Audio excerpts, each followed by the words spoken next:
Hey, hey, hey, what a beautiful day. Want to first off say thank you guys for waiting so patiently for another podcast. It has been a long journey. We are building upstairs.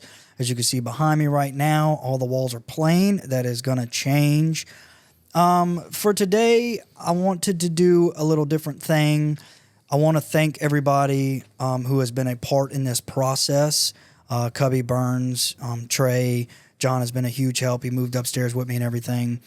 But for today, I have not only the creator of headlight and taillight film in the industry. He has 8 years in the industry.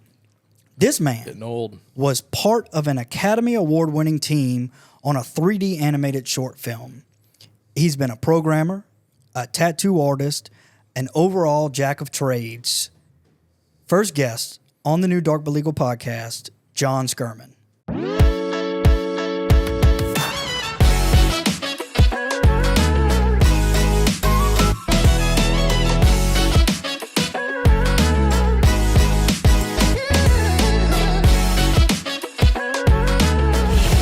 Thanks for having me. Good to speak to you all here under the official Geoshield podcast.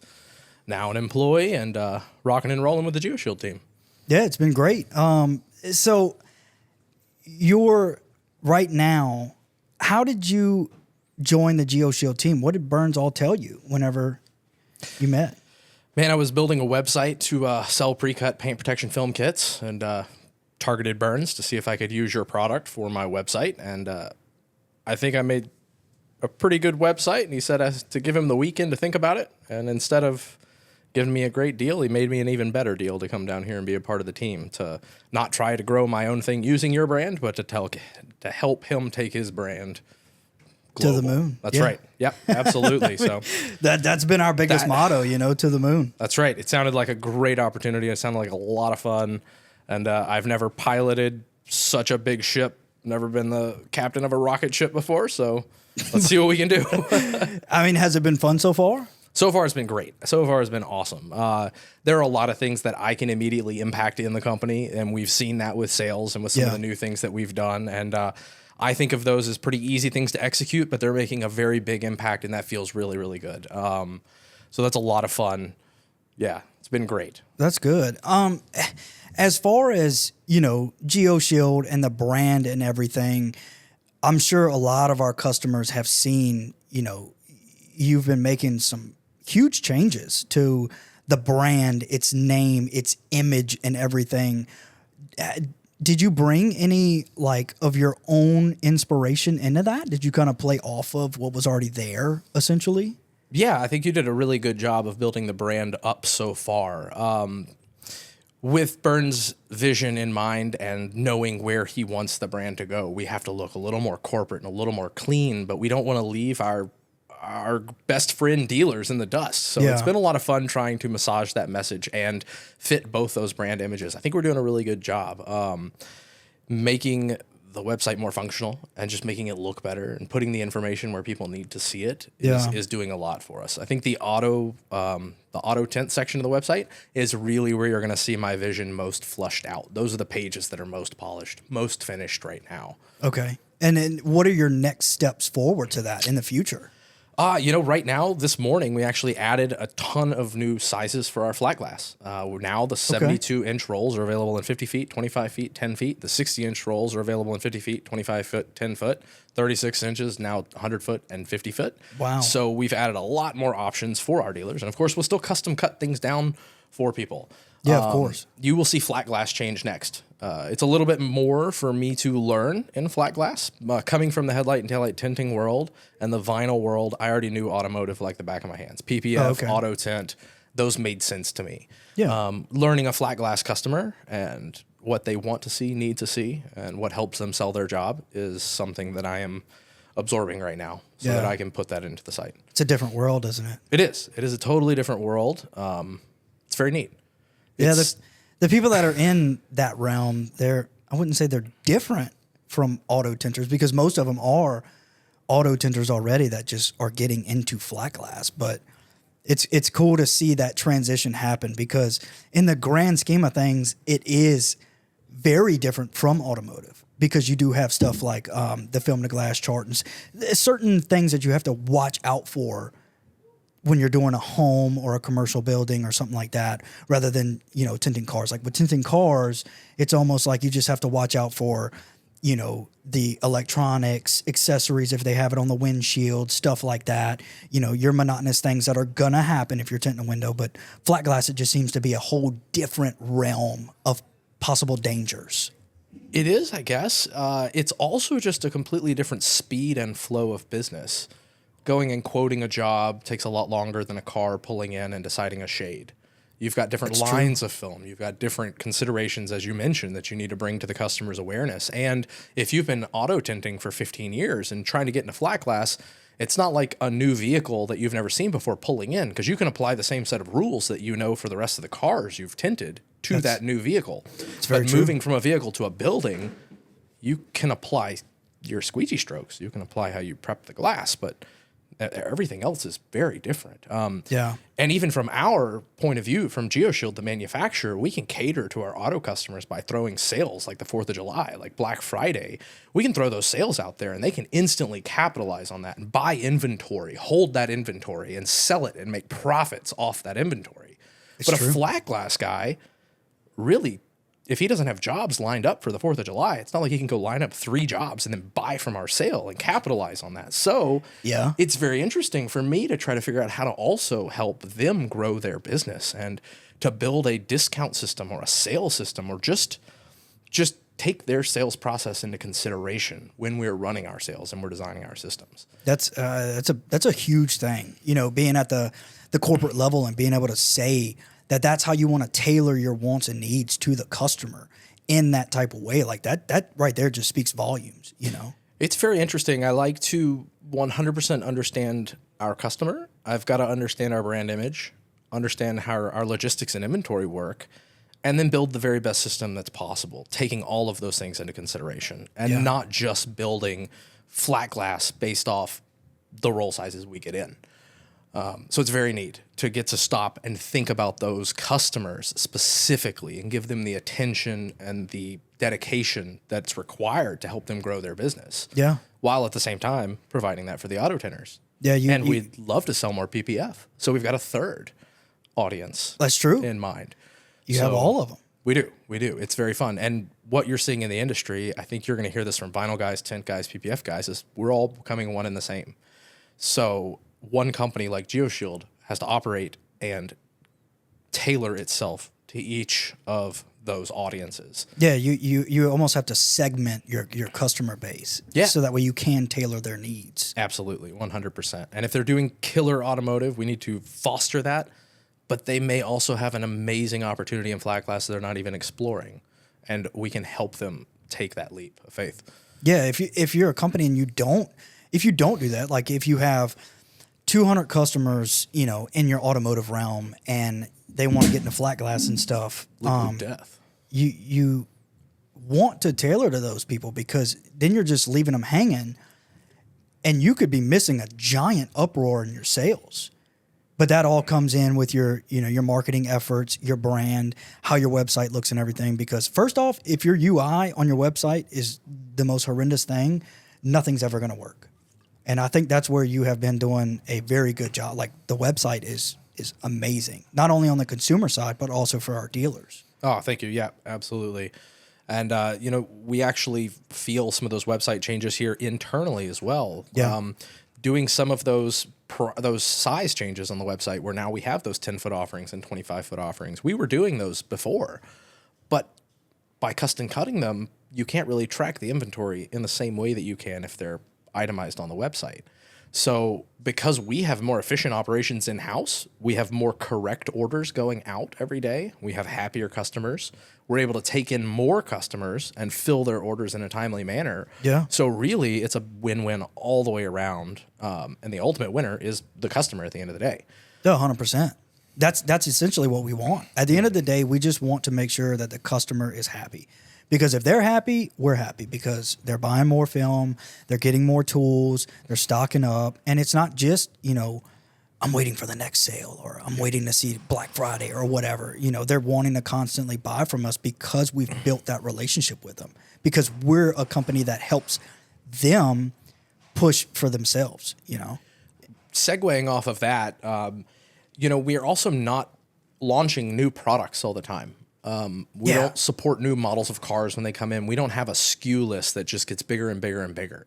So one of the things that I am going to do here soon, and you've seen it with our room here, we've got an HP 700W printer, we've got a laminator, we've built a beautiful production space in here, is come up with new dealer merchandise, new point of sale items for our dealers. We might even offer customization so that they can put their logos on our products. Unheard of stuff, because we're not gigantic yet. We can still take these shots. We can still make these moves. Yeah. We can get really innovative and try to help people out in ways that the bigger guys take longer to move towards. We should be able to move there very, very fast. So you've seen new auto posters come out. I think we released those in wrap film, new display boards, new acrylic boards, all with the new image, but also made in-house, where they're made faster, they're made more efficiently, and can be customized for our end users. Yeah, I think that's going to be a huge thing for our dealers, because I know from talking to the sales team that they get hit up constantly, and especially just going back to the smallest thing, like adding their logos, you know, to marketing material and stuff, just having that constant connection right there. I think that would show them that Geoshield is just a brand that's there for you no matter what. And it could be as small as a piece of paper all the way to a giant display board. Absolutely. And not only that, but if I was the customer walking into your shop looking to have my vehicle tinted, if there was a professional piece of merchandise on your wall with the brand's logo and yours next to it, it gives me more credibility with you right away. Oh, yeah, exactly. You know, and that could kind of stem to also getting a little off track here, but like if you go into Walmart, you know, Walmart has great value and stuff, but people attest that to, well, it's just bad. But why is it bad? You know, it's just Walmart's brand and stuff. So I think having Geoshield up there is great and all, but 9 times out of 10, people don't know that name per se. But Sure. they do know when they're looking online, Google, Bing, whatever, they know the company that they're going to get their vehicle worked on, or the professional that's coming to their house to get their windows tinted or whatever. So if they associated Geoshield, the brand, with their company name, that would just make that connection even further. Absolutely. I think it's also the next progression of growth of a film company. For a while, you're going to market directly to dealers. Yeah. You're going to try to gain territory and acquire new dealer customers, new installers, eventually become so big that you start targeting your marketing to the end consumer, like some of the bigger name companies in our industry right now. They don't focus marketing efforts on acquiring new dealers. They're focusing all the way on the end customer to grow their brand image, so that when they walk into a shop, they say, I want X. Yeah. I want exactly. Y. Not I want ceramic tint. I want this brand. I want that brand. And eventually, if you're going to get big enough to compete against those people and play with those people, you've got to be known at the consumer level as well. I mean, that's very true, you know. And as far as, because you handle, you know, all the website stuff, you handle a bunch of the email marketing and everything like that. If you could say to a dealer, like, what would be the one thing, if you started a brand new tint shop in town, what would be the very first thing that you would do as marketing efforts for yourself, you know, as your brand? What would you want to do per se? Would it be creating a website? You know, would you want to get into emails and Google ads and everything like off the start? I don't know that I would. If I was trying to fund initial capital for a new tint business, I'd go straight to Facebook Marketplace and I'd tint houses. Okay. Because every one person in a neighborhood group that says yes is about $500 to $1,000. It's such a look down on thing though, like Facebook Marketplace, Craigslist. It's not sustainable. So what you'll find is 2 or 3 posts in the same group and you're going to run it dry. So it's not sustainable at all, but it could help you spearhead and get a name out there. I don't know on a local location. Most of the expertise that I have is growing brands that sell e-commerce worldwide. Yeah. I do think Google business is probably key. I think you would probably set up a Google business right away. You'd probably have to do that. And then you're going to have to get really smart. There's a lot of tinters. there are going to be tinners that already own the dealerships in your market. There are going to be tinners that are already the first call for everybody in your market. There's going to be the expert guy who already where people take their hypercars to. I mean, those people are already going to exist. So if you're going to open a tint shop in an area, figure a niche out or figure out a way that you're going to differentiate yourself between those customers. So essentially, don't give up. Just try to find new avenues. Definitely don't give up, for sure. Find new avenues. I think if guys are tailoring toward the dealerships, go tailor to the body shops. Who's taking on those customers? Think about people who are just learning how to drive. Do you do ceramic coatings on windshields? If you do, go give them free to every student who graduates a driving class. Wow. You give it to the student, his mom and dad are guaranteed coming in to get their windshields coated. Yeah. 100%. That's a 1-to-1. It is. I think you look for those very interesting opportunities where you can take over underneath the rest of your competitors without them really even knowing that you're moving until it's too late. Not necessarily a snake in the grass, but just because the market is pretty flooded. You get on tint groups on Facebook and everything, and all of them always say, there's this tinner down the road, there's that one working out of his garage, there's this guy on Facebook Marketplace for $99 doing full vehicles and everything. But you don't want to be the snake in the grass. It's not what I'm gathering from it. It's just moving differently as far as do what you want to do, not what everybody else is doing. Yeah, and also don't listen to them either. Yeah, just try to tune it out. Don't listen to them. Yeah, 100%. Now, there's going to be wisdom and people in frustration. A lot of times when someone shouts something out of frustration, there is a nugget of a lesson in there that something you can learn from. Yeah. If you can peel away all the emotion and all the anger. So don't just discount everybody's messages, but really think about them, pray about them, realize if it's something you really need to let into your head or into your spirit. If it's not, forget it. If you don't love it, don't do it. Yeah, absolutely. If you're doing it just to do it, I think that's the wrong reason. Absolutely. And don't look for a brand, whether it be ours or any other brand, to carry you. It's not going to happen. Your branding and your work ethic and your work carries you. The brand just supports that. Yeah.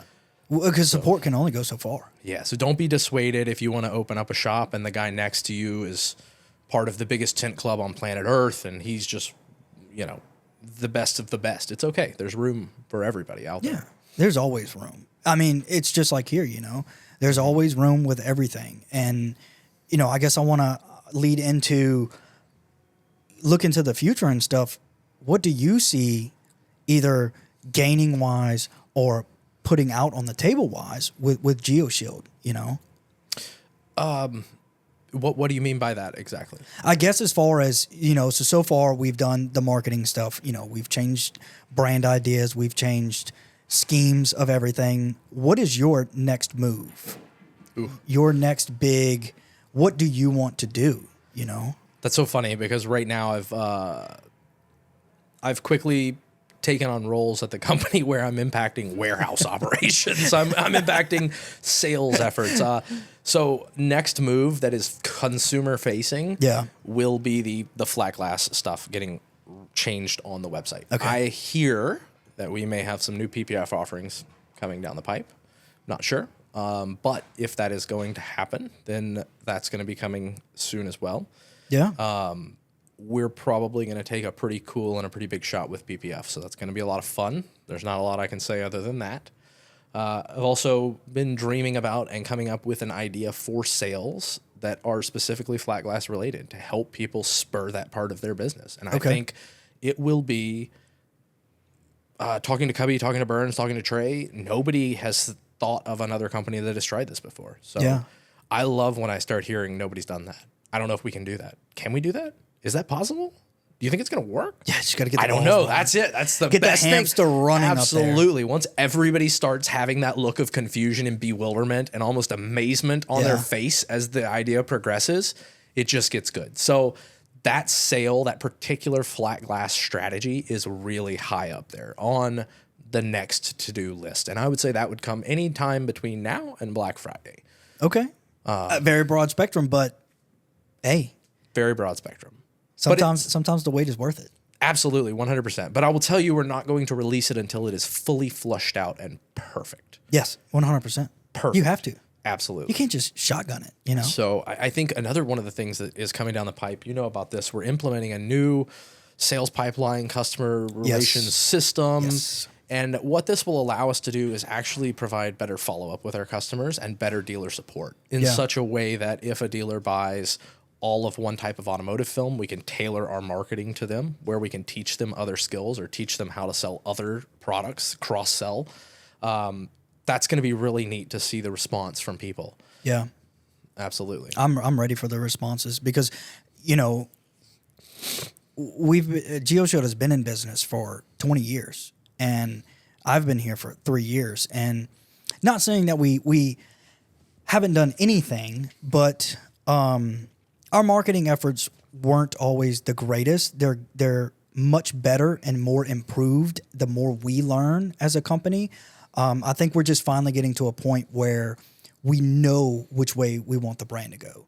And it's not coming to a head per se, but it's going in the best direction that it can with changing the brand, focusing on stuff, tailoring to our dealers, having marketing efforts for our dealers and the end consumer as well.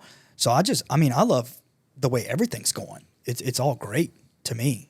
Yes, absolutely.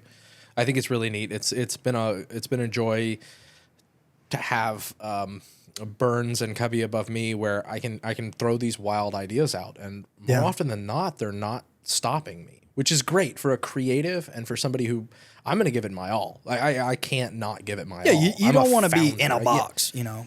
So it's good to throw out an idea like that and be given the responsibility of executing it and knowing that if I execute it, it either works or it doesn't work. And luckily we're on a winning streak right now, I think. So that's pretty great. Yes. It probably feels really good, you know, every time somebody comes up here and they're like, "Oh, John, that thing that you did, like, dude, it's working so great. It's awesome." Like, that must make you feel good inside. It does. It definitely helps when I'm able to take things off of people's plates and relieve different anxieties and stresses for them. You mentioned that I was a programmer. That is one of my gifting. If I watch somebody do something more than twice or 3 times, I'm going to automate the process immediately. It doesn't matter if it's a guy cutting a box in a warehouse. It doesn't matter if it's the administrative. It doesn't matter if it's a way we print out a sales document and walk it to the back. If I see something happen 2 or 3 times, my mind goes into, how do I automate that moment? Lord have mercy. Elon Musk is going to come steal you. Maybe not. I don't know. Then I might get to go to the moon or Mars. You might just go straight to Mars. I was about to say, do we want to stop at the moon? Is the moon the end goal here, or are we going to go blow past it? Yeah, definitely. I mean, being a doing programming and stuff, was that strictly movie animation? Did you do any video game stuff? We did. We worked with PlayStation. We did some augmented reality, virtual reality stuff. Wow.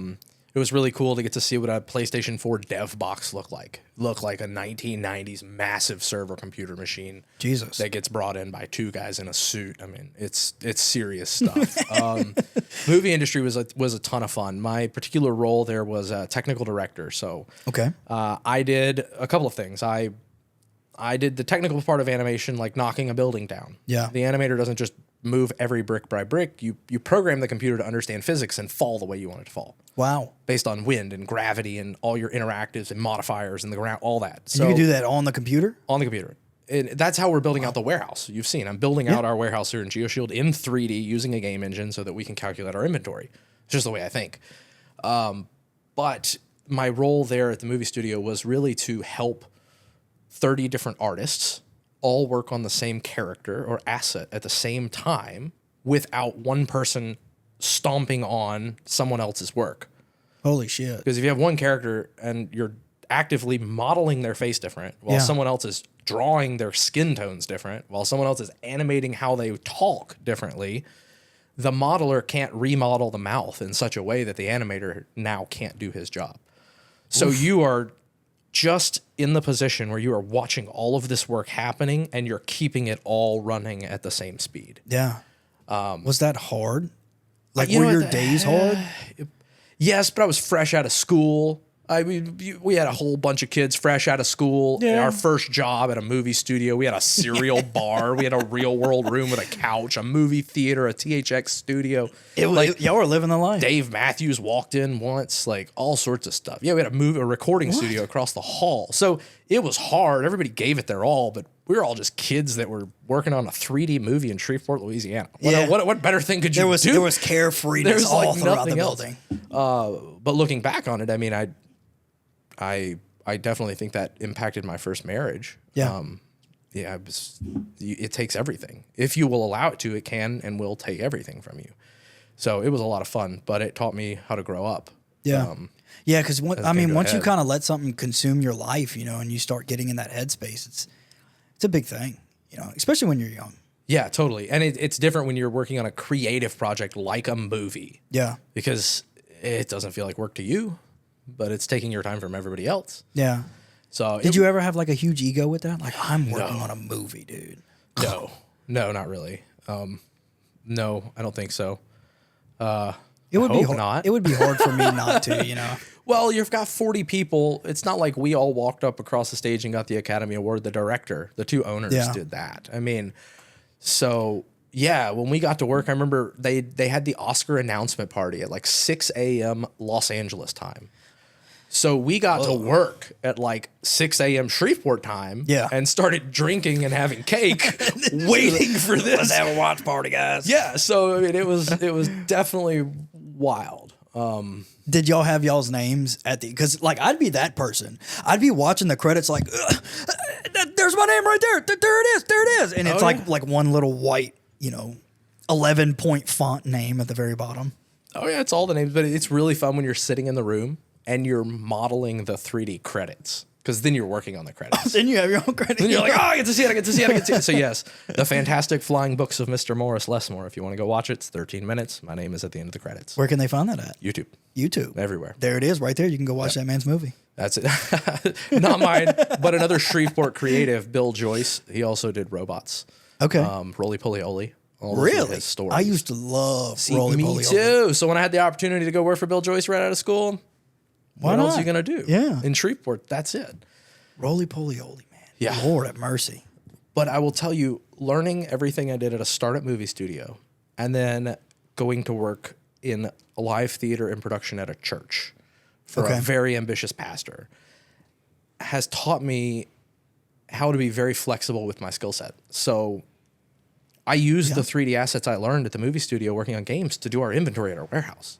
That's insane. I use a lot of the tools in game design and in texture design to come up with the prints that I print on the vinyl printer.